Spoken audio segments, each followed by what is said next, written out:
तो सबके पास अपने मन का महाभारत है।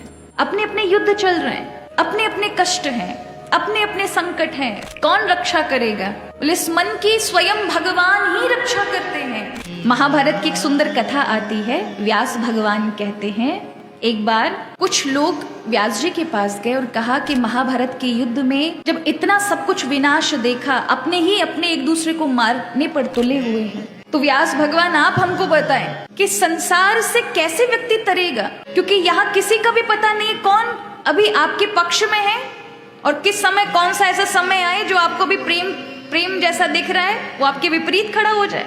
आपको पता है भगवान याद कर रहे हैं या प्रभु ने आपको याद किया है, इसका पता कैसे चलता है? कैसे पता चलता है? जो भी आपके अपने, जिन पर आपने भरोसा कर रखा है या जो भी आपके प्रिय हैं, जिस दिन आपके विपरीत खड़े हो जाएं और आपने जो भरोसा रखा हुआ, विश्वास रखा हुआ, विश्वास टूटने लग जाए सबसे, समझ रही ना, भगवान का बुलावा आ गया, सबसे मन हटा के ठाकुर जी की ओर जाओ। ये दुनिया तुम्हारे जो भरोसा तुम्हारा तोड़ कर बैठे पीछे पीछे भागेगी। लेकिन हम क्या करते हैं? हम दरवाजे दरवाजे रख के रोते ही हैं, महाराज हमारे साथ ऐसा हुआ, हमारे साथ हुआ। भगवान हर किसी को ये कॉल देते ही देते हैं। ये भगवान की मिस कॉल है। जीवन में जब जब कभी ऐसी घटना घटे तो ये भगवान की ओर से बुलावा ही है। सुख में भगवान का बुलावा नहीं आता महाराज, नहीं आता।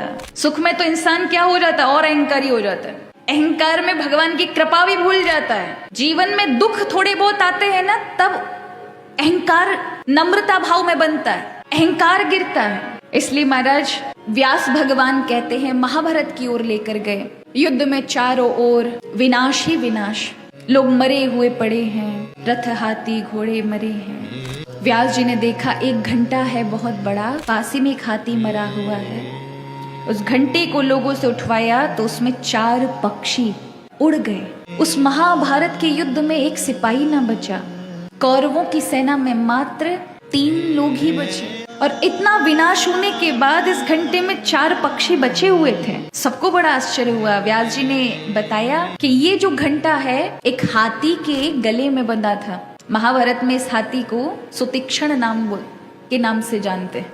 एक भगदत्त नाम का राजा था, उसके पास ऐसा हाथी था और उस हाथी के गले में चमत्कारी घंटा था, जिस घंटे के कारण उसको कोई परास्त नहीं कर सकता था। और भीम को इस हाथी ने अत्यधिक कष्ट पहुंचाया और अंत में भगवान ने अर्जुन से कहा इसका घंटा गिरा दो। और जैसे ही अर्जुन ने घंटे को गिराया, अचानक एक चिड़िया उड़कर जा रही थी जो भी बच्चों को जन्म देती, वो किसी सिपाही के बाढ़ से घायल होकर जैसे ही नीचे गिरी, घंटा उसके ऊपर गिर पड़ा। प्राण तो निकल गए, लेकिन छोटे छोटे अंडों के रूप में उसने 4 बच्चों को जन्म दे दिया। उस महाभारत के उस युद्ध में जहां हाथी घोड़े चल रहे हैं, पैरों से सब कुछ ले जा सकते हैं, वहां पर वो अंडे सुरक्षित हैं। व्यास भगवान कहते हैं ऐसे ही इस महाभारत जैसे संसार में, क्योंकि सब अपना अपना युद्ध संसार में लेकर ही आए, हर कोई जब संसार में आया है तो सबके पास अपने मन का महाभारत है। हम सभी की अपने अपने युद्ध चल रहे हैं, अपने अपने कष्ट हैं, अपने अपने संकट हैं, व्याधि है। कौन रक्षा करेगा? बोले इस मन की स्वयं भगवान ही रक्षा करते हैं।